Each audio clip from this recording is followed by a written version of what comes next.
November 18th, 1958. A massive autumn gale raged over the Great Lakes.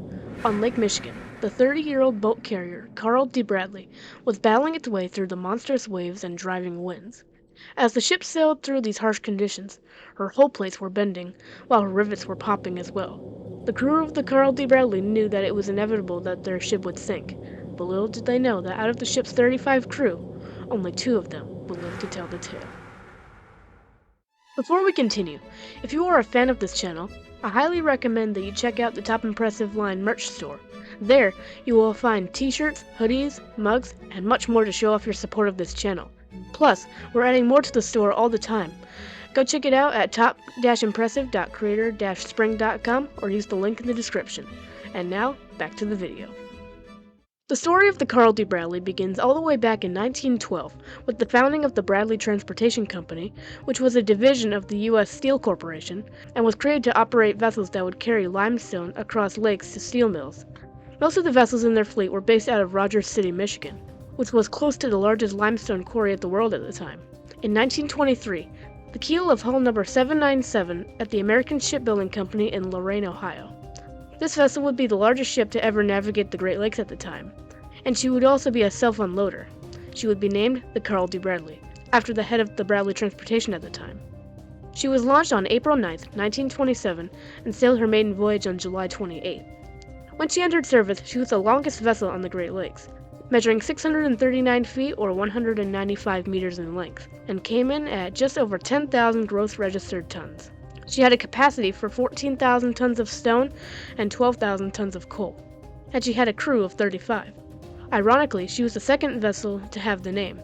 The first vessel was renamed the John G. Munson the same year, 1927, and later renamed the Irvin L. Clymer in 1951. During her first few years of service, she proved to be a major success, as she carried limestone and other raw materials from Lake Huron to Lake Michigan, Lake Superior, and Lake Erie. In 1929, she set the record for the most limestone carried by a freighter on the lakes, at more than 18,000 tons. She held the record of the longest vessel on the Great Lakes for 22 years, until June of 1948, when the new Queen of the Lakes, the freighter Wilfred Sykes, was launched, and she measured 678 feet or 207 meters. Regardless, the Bradley had a very successful career, with one exception. On April 3, 1956, the vessel collided with the MV Rose on the St. Clair River. But despite that, the Carl D. Bradley was still an important role in Great Lakes commerce by the late 1950s. And to her owners, there was no reason to believe that anything bad would ever happen to the vessel. By 1958, the Bradley Transportation Company had never lost a single ship.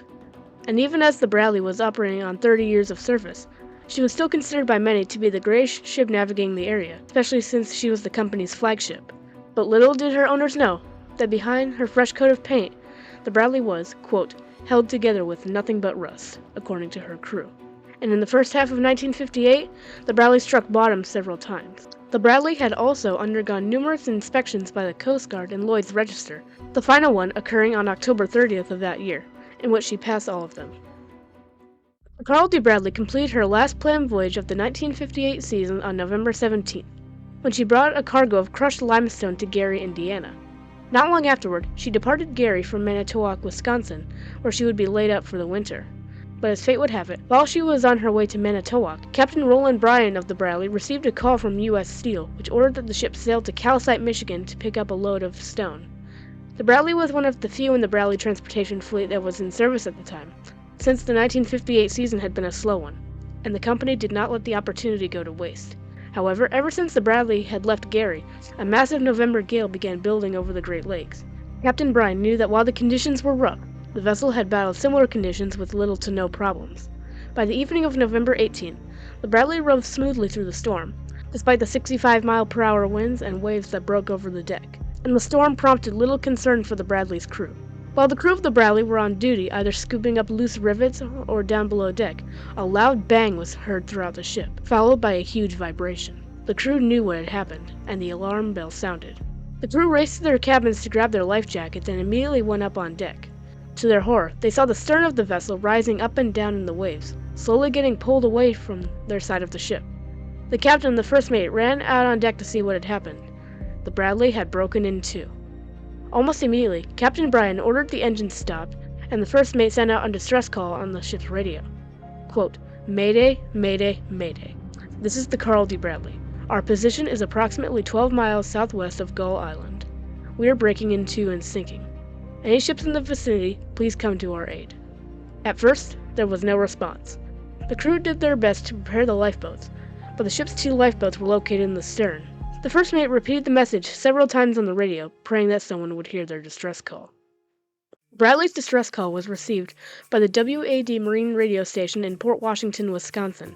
The operator at the station grabbed his microphone and ordered the other operators to clear the channel, and then asked for the ship's position.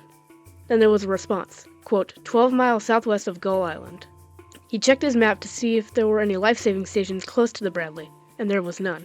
He then called other ships in the area and Coast Guard stations that could offer assistance. Shortly thereafter, the radio operator of another Coast Guard station on Lake Michigan also received the Bradley's distress call, but only for a moment as the signal cut out. Afterward, on Lake Huron, one of the Bradley's running mates, the freighter John G. Munson, was also battling her way through the storm when she picked up the distress call. A few crewmen on the Munson had relatives on the Bradley, and the only thing they could do was hope that they would escape the sinking Bradley. The German freighter Christian Sartori was also battling her way through the storm after passing through the Straits of Mackinac when she saw the lights of a large freighter in the maelstrom, which in fact was the Bradley. The captain of the Sartori ordered a slight course adjustment for a port-to-port passing of the ship. However, only a moment later, the second mate noticed that the lights of the ship's bow were going out. Then, the captain peered to his binoculars to see the lights of the stern go out as well. However, just moments after this happened, to his horror, he saw the Bradley erupt in a huge ball of fire, followed by a massive explosion that could be heard through the storm, before they seemed to disappear below the surface. The captain of the Sartori immediately ordered the vessel to sail to the site of the explosion, knowing that it was at least an hour away from them, and most likely, they wouldn't find any survivors. As the ship began breaking up and listing over, most of the crew on deck were thrown into the monstrous waves. 4 men were able to cling on one of the ship's life rafts, and they knew that, although it would be a while, help was on the way. They lit a flare from the raft, hoping that it would guide the rescue ship. The raft almost flipped over multiple times, but they were able to stay afloat in the monstrous waves.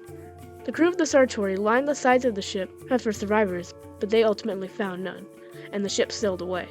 The crew of the Bradley's only hope of rescue was gone. Shortly after, a large wave crashed into the raft and flipped it over. 3 of the 4 men were able to get back on the raft, but the other was only able to cling to the side of the raft, and the other 3 men were unable to pull him back up. He died not long after, and his body drifted away from the raft, and his body was never found. Soon, the other 3 men began experiencing hypothermia. At the crack of dawn, 1 man on the raft began mumbling about swimming to shore. Despite the other 2 trying to stop him, he jumped off the raft and began swimming for the shore. They would never see him again. And now, it was just the 2 men on the raft that had the best chance of survival. At one Coast Guard station on Lake Michigan, the Coast Guard cutter Sundew began racing toward the scene of the disaster, along with the Coast Guard cutter Hollyhock from Sturgeon Bay, Wisconsin. Soon, the families of the crew of the Carl D. Bradley went to the Coast Guard station, awaiting to see if their relatives on board survived the disaster. As night turned to morning, almost all hope of finding any survivors of the Bradley were lost, until the watchman on the Sundew looked through his binoculars, and he saw the raft with the 2 survivors of the Bradley on it. The crew of the Sundew sailed up alongside the raft to give protection from the waves. The crew then dropped down cargo nets to allow the men to climb aboard. Both men were barely conscious when they were brought aboard, and soon regained full consciousness. The Sundew remained in the area as more and more ships arrived on the scene to join the search. That afternoon on November 19th, another ship was searching for survivors when he saw the man who had leapt from the raft to try to swim for the shore. He was still alive, although he was on the brink of death. Plans were made to airlift him by helicopter to the hospital. However, as the helicopter arrived, the mission was aborted, and he died while on the vessel. The search continued, but they only found bodies of the victims of the disaster. In total, 18 bodies were found, but 15 were never recovered. In the end, out of the 35 crew on board, 33 lost their lives, and the 2 remaining survivors were brought back to shore. Soon, an investigation was launched to figure out what caused the Bradley to sink. They concluded that the Bradley sank from excessive hogging stress on her hull, and the captain underestimated the force of the storm. Afterward, many changes were suggested for the other ships in the fleet. In 1959, less than a year after the Bradley sank, the U.S. Army Corps of Engineers located the wreck of the ship just south of Gull Island at the bottom of Lake Michigan. Around the same time, U.S. Steel gave $1.25 million that would be divided amongst the families of the victims. In 1995, one of the survivors of the Bradley, Frank Mays, joined an expedition to the wreck, and during the dive, he placed a plaque on the wreck to honor his fellow crewmen. He later wrote a book about his experience that horrific night, and spoke about it often. He passed away in 2021. In conclusion, the sinking of the Carl D. Bradley was one of the worst tragedies to ever occur on the Great Lakes. Unfortunately, one of her running mates would meet her end only a few years later. On May 7, 1965, one of the Bradley's running mates, the freighter Cedarville, was sailing through the Straits of Mackinac when she collided with the Norwegian freighter Topdalsfjord. She sank with a loss of 10 out of her 35 crew. The Carl D. Bradley is, as of this video's release, the second largest shipwreck on the Great Lakes, and the 33 men who lost their lives that night shall never be forgotten. Thanks for watching, everyone. If you enjoyed this video, make sure to hit the subscribe button and turn on notifications so you never miss any new uploads from this channel. And if you would like to show off your support for this channel, go check out the Top Impressive merch store, linked in the description. But as always, thanks for watching, and I'll see you in the next one.